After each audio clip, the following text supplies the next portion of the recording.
जनता के लिए जनता की आवाज जनता समाचार में आपका स्वागत है। मैं हूं तमन्ना। आइए देखते हैं आज की खबरें। कॉकरोच जनता पार्टी के प्रमुख अभिजीत दीपके ने पेपर लीक बिल और छात्र आंदोलन को लेकर केंद्र सरकार पर बड़ा हमला बोला। लोकसभा में पेपर लीक बिल पास होने पर दीपके ने कहा कि सिर्फ कानून बना देने से समस्या खत्म नहीं होगी जब तक सरकार की नियत और कानून लागू करने का तरीका नहीं बदलेगा। वहीं दीपके ने यह भी आरोप लगाया है कि छात्र आंदोलन के दौरान प्रदर्शनकारियों पर हुई कार्रवाई के पीछे बड़े स्तर पर फैसला लिया गया था। उन्होंने दावा किया है कि अमित शाह के कहने पर ही गोलियां चली और इस पूरे मामले की निष्पक्ष जांच होनी चाहिए। उन्होंने आगे कहा कि सरकार ने कहा था कि स्टूडेंट पर कोई भी कार्रवाई नहीं होगी, लेकिन उसके बाद भी कई राज्यों की सरकारें छात्रों को परेशान कर रही है। उन्होंने कहा कि अब सरकार को अच्छा व्यवहार करना चाहिए। 20 जुलाई को सड़कों पर छात्रों का खून बहा था, यह वास्तव में बहुत बुरा था। क्या यह पर्याप्त नहीं है? अब भी छात्रों को परेशान किया जा रहा है। कई राज्यों में पुलिस छात्रों के घरों पर जाकर उन्हें गिरफ्तार करने की धमकी दे रही है। उन्होंने कहा कि हाल की घटनाओं के बावजूद लोगों का गुस्सा कम नहीं हुआ है। उनकी यह टिप्पणी लोकसभा द्वारा सार्वजनिक परीक्षा संशोधन विधेयक 2024 पारित करने के बाद आई है, जिसका उद्देश्य पेपर लीक को रोकने के लिए कड़े उपाय करना है।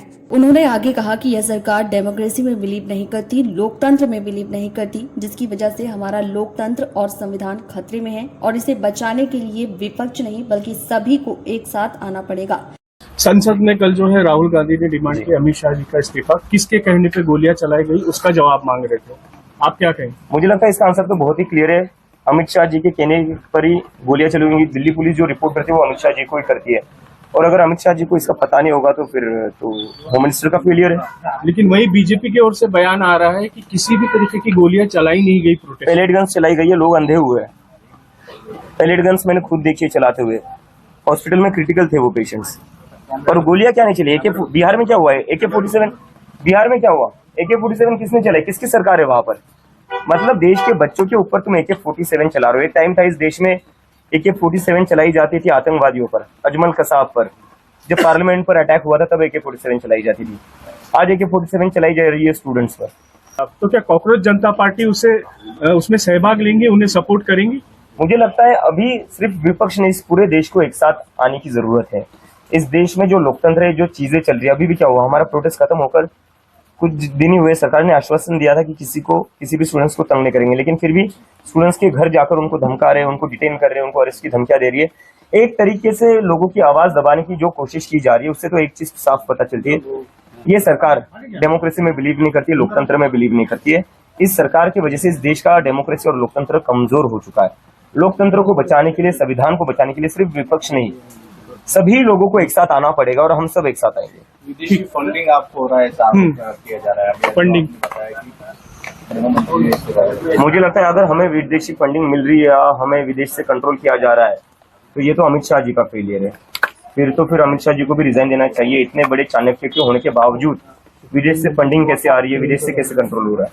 सर, शिक्षा मंत्री पर प्रियंका गांधी ने जो बयान दिया उसके ऊपर आप क्या कहेंगे? बयान क्या था, मैंने सुना।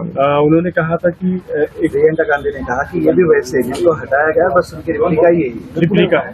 हाँ, मतलब अब देखो बीजेपी में क्या है, उनके पास लोग भी तो नहीं है। अभी मैंने देखा वो शिक्षा मंत्री का कोई वीडियो वायरल हो रहा है जहाँ पर वो जो गुजरात में बिल्किस बानो का रेप हुआ था, उसके रेपिस्ट का स्वागत कर रहे थे। तो ये पार्टी बस गुंडों और बलात्कारियों का स्वागत करने में इनका वही काम है। इस देश में कहीं पर भी बलात्कार होता है, बीजेपी के लोग को जाते हैं हारमाला लेकर कि भाई बहुत अच्छा काम किया तुमने, आओ तुम्हारा स्वागत करते हैं। कुलदीप सेंगर तो इनकी ही पार्टी का है। ये पार्टी में बलात्कारी और गुंडों का ही स्वागत किया जाता है और उनको ही सम्मान मिलता है, और बाकी जो हम जैसे नागरिक हैं, हम जैसे जो स्टूडेंट्स है, उनके लिए पैलेट गन से, उनके लिए लाठी है, और बिहार में तो AK-47 भी निकाल दी। We are people with a difference. We are the people of this country who believes in democracy, who believes in the Constitution of India, who believes in Dr. Baba Saheb Ambedkar, and who believes in the philosophy and values of Mahatma Gandhi. ये थी आज की खबरें, और खबर देखने के लिए हमारे चैनल को सब्सक्राइब करें, लाइक करें और बेल आइकन दबाना ना भूलें। आप देख रहे हैं जनता के लिए जनता की आवाज जनता समाचार। अन्य खबरों के लिए हमारा चैनल सब्सक्राइब करें।